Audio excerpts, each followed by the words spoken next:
And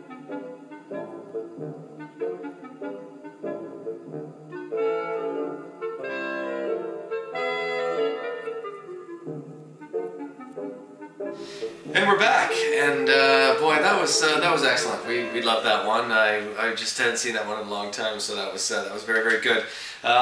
So a few things to cover. Definitely some production code issues with the censors.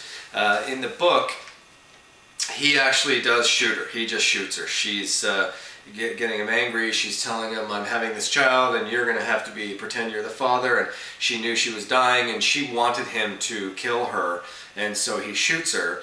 And sort of that's sort of how the movie goes, or the book goes. But with the production code, one of the rules was, as we saw last week, you couldn't have the clergy shown in a negative light. Well, one of the rules of the production code was if you committed murder, there had to be consequences. You couldn't get away with murder. So they had to change that.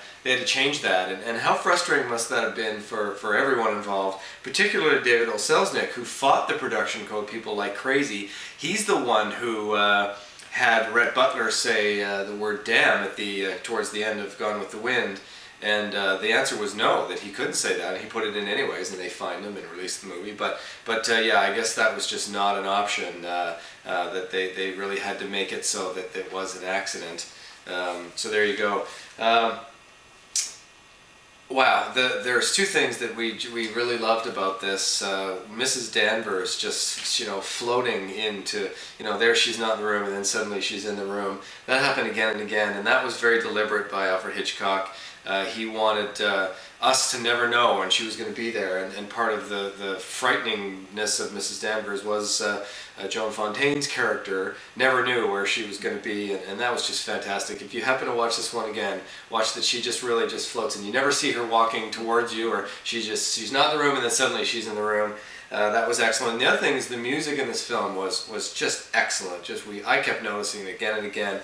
The music was done by Franz Waxman, and he actually was a very interesting composer. He'll do the music again in 3 more Hitchcock films: Suspicion, Paradine Case, and Rear Window. Boy, in the 40s, he was nominated 7 times for Best Original Score for movies.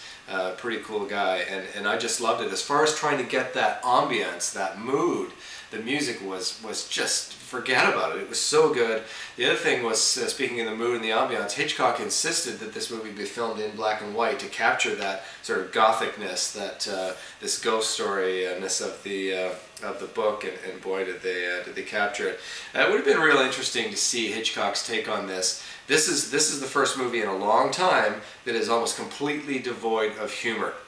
And those were the bits that were taken out of the script by Selznick, and when he made him redo it. The book is devoid of humor, and this movie is largely devoid of humor. And I think this movie works. I think it's great. But it would have been neat just to see his take on it, but not if you love the book. If you love the book, you'd be horrified if he changed it. And it really is a good thing that he in Hitchcock's mind, it just really wasn't interesting to him to try to put a great book up on the screen, and he doesn't really do it again much. So definitely some interesting things. So Laurence Olivier, as I mentioned in the pre-movie bit, really wanted his girlfriend and soon-to-be wife, Vivien Leigh, to be this. And when it was Joan Fontaine, that really bugged him. And he was actually apparently mean to her throughout the whole thing. And that really put her on edge, because she was 22 when she was making this movie. And so one time, apparently, she went to Alfred Hitchcock and said, Laurence Olivier is being really mean to me. He hates me.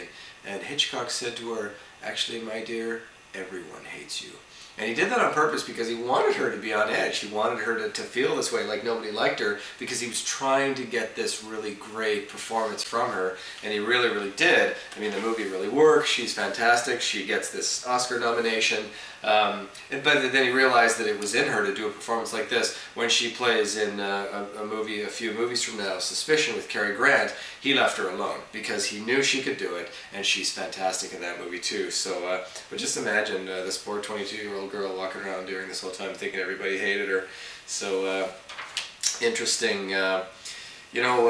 We definitely would, you know, would love to read this book. This is actually one of the first times I haven't actually read Rebecca. I've read a number of synopsises of it, and I think it would be just fantastic to read the book, know the book, somehow get your hands on the script that he wrote before it was all changed, and then see what, you know, what Hitchcock actually did sneak in. Apparently, there is a little bit of you know, interestingness that Hitchcock put in. The relationship with Mrs. Danvers to Rebecca is certainly creepy. It borders on obsession. She was obsessed with her, which was certainly creeping out Joan Fontaine's character, who didn't have a name, and that's just fantastic. She's nameless in this movie. But you know, apparently there was a little bit of lesbianism going on with Mrs. Danvers towards Rebecca, and maybe you're seeing that a little bit when she's showing the new Mrs. De Winter the lingerie, and she's rubbing her hand up her back, and when they were doing this, the censors sort of saw some of this, and they were very clear. They were clear with Alfred Hitchcock that there is to be no hint of lesbianism whatsoever with Mrs. Danvers towards Rebecca. And he kind of snuck it in anyways, apparently. And you know, many years later, someone was interviewing Judith Anderson, who plays Mrs. Danvers, and said, so there was lots of that going on, the homosexuality, and she said, no, that isn't what they were doing at all at the time. But now that you mention it, yeah, maybe. So you know, that definitely that was not her intent, and who really knows whether that's something Alfred Hitchcock was doing, but interesting. So yeah, we're not going to see this thing where Hitchcock is a slave to the book. You know, he also didn't want David O. Selznick Presents, from the acclaimed Daphne du Maurier book, starring all these people, the title of the movie, directed by Alfred Hitchcock. I mean, that's not what he wanted. He also, to me, really didn't seek out the accolades of Oscar. I mean, he wasn't the type of guy that really walked around thinking, I want to win Oscars and I want Best Picture, whereas David L. Selznick did. He campaigned heavily for these things. He delayed the release of Rebecca by a year. I mean, this thing was done in 1939. It could have been released the same year as Gone with the Wind, but he wanted Rebecca to be in the running for its Oscar on its own, and this really is what it is. And I don't think that was interesting to Alfred Hitchcock. I think he wanted to do his own thing and not really be concerned with what the Academy thought. So yeah, that's interesting. We've got this relationship with David L. Selznick to deal with for the next few years, so that's going to be pretty cool.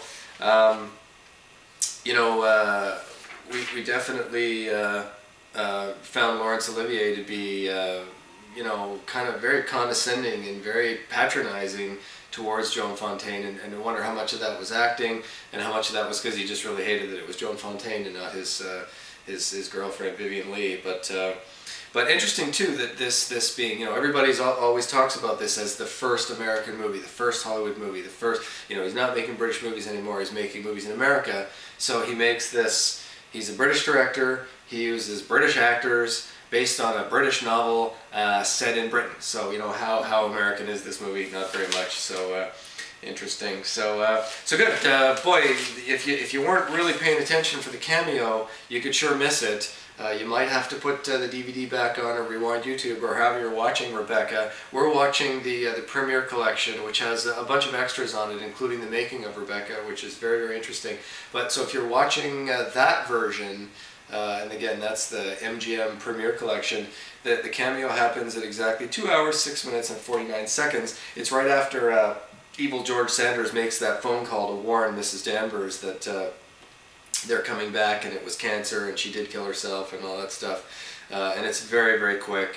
As you know, the guy is walking up to the police officer, and the police officer is saying, "Hey, what are you parked here?" Hitchcock walks by really quickly. It's not much of a cameo. And what's interesting too, Diane pointed out that this was at the end of the movie. That's not what you'll see from now on. He usually gets that thing over with really quickly because he didn't want people to be distracted to spend 2 hours looking for the cameo as people were wont to do. He felt that would take away from the movie, and he gets it out of the way really quickly. So there you go. So that's good stuff.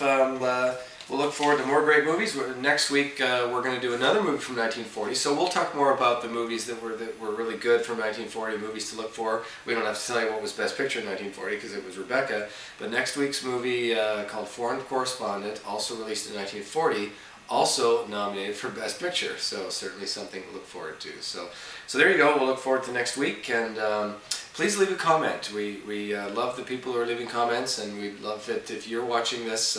Go to the website, and at the bottom of the page you'll see there's a little area to leave a comment, and tell us what you thought of Rebecca, and tell us what you think about Hitchcock, and how excited you are about the movies that we're all about to see. So good. So very good. So we'll see you next week for Foreign Correspondent, and from our couch to yours, we'll see you next week.